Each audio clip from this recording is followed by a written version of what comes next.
Welcome back, Nick Lenz's Comic Corner, Classic/Non-Classic. This is episode number 881 and Doubleshot number 775. I got two Marvel trades. One I own, the other one is from the library. Alright, the one I own is Avengers Quicksilver. This collects Quicksilver's short-lived ongoing series from 1997 to 1998, which was 13 issues. Issues 15 and 16 of Heroes for Hire Volume 1, and the annual that came out in 1998. Yeah, the reason why the Heroes for Hire issues are in here, along with the annual, because they cross over with this book. Now, this book mainly was written by Tom Payer for the first 12 issues, though with issue 5, he got himself a co-writer for a couple issues, which was Joe Inkin. I think it's how you pronounce the guy's name. Yeah, he was the co-writer. He took over issue 5, and he came up with issue 5, and he stayed with the book for pretty much the rest of the series. And then Tom Payer left after issue 12, and then pretty much showed in the last issue. Now, I looked up Quicksilver's last appearance before he got this series, and his last appearance was in Onslaught Marvel Universe number 1, which came out in November of the previous year. This came out like about 1 year later. Now, when I first read this, I'm like, okay, why is Quicksilver have a headpiece in his ear? Yeah, apparently he was chasing exits because he kidnapped his daughter, Luna. And of course, he had left the Avengers due to him finding out that his wife was having an affair with a Black Knight. Yeah, and that's actually brought up in here. And it looks like they're kind of partially reunited, but then he leaves. Of course, he has a few issues where he stays in Atalan. He also becomes leader of the Knights of Wonder Girl when the High Evolutionary disappears. Yes, the High Evolutionary. The one thing I think, now, this series I think was canceled with low sales, and there is a good reason for that. Here's kind of the reason. There's like no new characters introduced in this entire series. Nobody makes their debut in these 13 issues. And I kind of felt as though the story kept changing a lot over the course of this entire book. And eventually, toward the end of the series, we have a crossover with Heroes for Hire. Oh, by the way, John Ostrander took over he took over as a co-writer for issue, I believe it was 7. And he stayed on pretty much up until issue 12 because Tom Payer left. They were thinking, John Ostrander, you mean the guy who wrote Suicide Squad? He wrote books like Manhunter, Deadshot, who also wrote a bunch of Star Wars books for Dark Horse. That John Ostrander? Yes. Heroes for Hire, Quicksilver were 2 of 3 comic books he wrote for Marvel Comics. The other one was The Punisher. Yeah, a run where he had the Punisher join the mob. Yeah, it was very bizarre. This particular Heroes for Hire, which was basically started by John Ostrander, yeah, this is a group financed by Namor the Submariner, and its members included, I kid you not, this group was meant to briefly replace the Avengers, which they have been declared dead at this point. Yeah, the Avengers were apparently killed off during Onslaught, though it was later retconned of 1 year after Onslaught that they were alive in a pocket dimension. Yeah, and this Heroes for Hire, its lineup was Iron Fist, Luke Cage, White Tiger, no, not the Hispanic White Tiger. This is an anamorphic woman who apparently was in love with Iron Fist. Yeah, that was weird. Also involved She-Hulk. This also was a joke about, those of you curious though about the joke recently where the past few years where they brought up that Luke Cage was in a relationship with She-Hulk. Yeah, that happened here as for Hire. I remember who else was. Oh yeah, the Jim Hammond Human Torch. Yeah, and in the book, the reason why that the group disbanded when the series ended is because Namor withdrew his financing. Yeah, he withdrew. Yeah, he decided to stop financing the group, so the group disbanded. But the actual reason why that series ended was because of low sales. Yeah, but that book managed to last for 3 more issues after its crossover with this book. This book was canceled like right after this crossover wrapped up, which was called let me look it up here. It's the title of the crossover, which by the way also involved the High Evolutionary turning into a freaking gorilla. Yeah, that's not a joke. It's called The Siege of Wonder Gore. Yeah, if you wonder what I mean, yeah.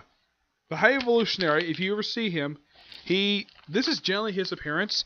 His appearance has pretty much not changed since the 60s, since he first showed up. Yeah, he's no Thor villain, in case you don't know. Yeah, despite the fact, yes, this guy did show up in Spider-Man Unlimited, but he looked nothing like this. Also, we also had, almost forgot, they also had Black Knight part of the group, and that right there, that's a Scott Lang Ant-Man. This is what he looked like in the 90s.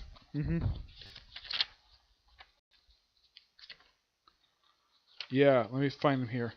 Yeah, the reason why that Quicksilver took over at Knights of Winter Girl because High Evolutionary gave him the job, and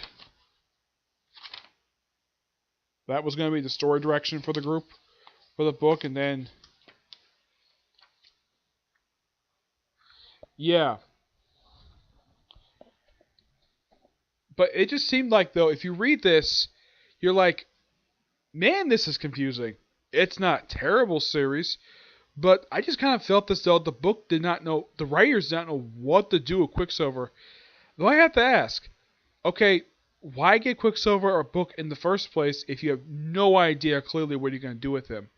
Because when I read this, it clearly felt as though the writers didn't know what to do with this book at all, and that's the reason why the book got canceled. Like, they had a good idea, but then like, okay, we have him take over Knights of Wundagore, but that's it. That's the only thing interesting to happen with him. Yeah, that was all for him. That didn't last very long. Of course, the book was canceled for 13 issues, and then went back to the Avengers. And of course, yes, I do know for a fact he's had 2 more miniseries since it was released. But this book has good artwork. And these are the artists. Casey Jones, which I met this guy, he's a very nice guy. Rob Haynes, Dirk Adkanon, Ivan Reyes, Vakalis Fury, Chris Renaud, Hector Calezio, Mark Bagley, Tom Lyle, Alex Morossi, and Don Hassman.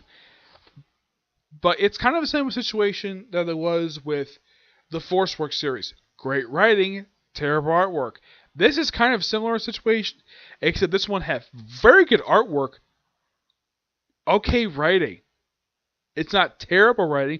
Tom Payer is not a terrible writer. It's just that it just seemed like, though, he had no idea what to do with this character at all. That's just my opinion. Give this book a 8 out of 10. But the artwork's fantastic in here. Yep. Next up, it is XMen Warsong. This collects the 5-issue series written by Greg Pak and artwork by Tyler Kirkham. Yeah, the last series was done by Greg Land. This is a follow-up to a Phoenix War End song. And this book is simply put the origin story of the Quicksilver Cuckoos.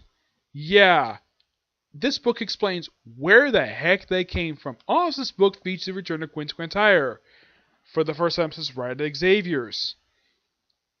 Yeah, I'm not kidding about that. This is his first appearance as Red Xavier's. And after this miniseries wraps up, he is not seen again for like 3 years. Actually, no, he actually shows up like 2 years later, pops up in Nation X, disappears for a year, and then pops up in Schism. He's been a recurring character ever since then in Marvel Universe, though he's currently part of the West Coast Avengers for some strange reason. I have no idea why and what Kelly Thompson won the book for.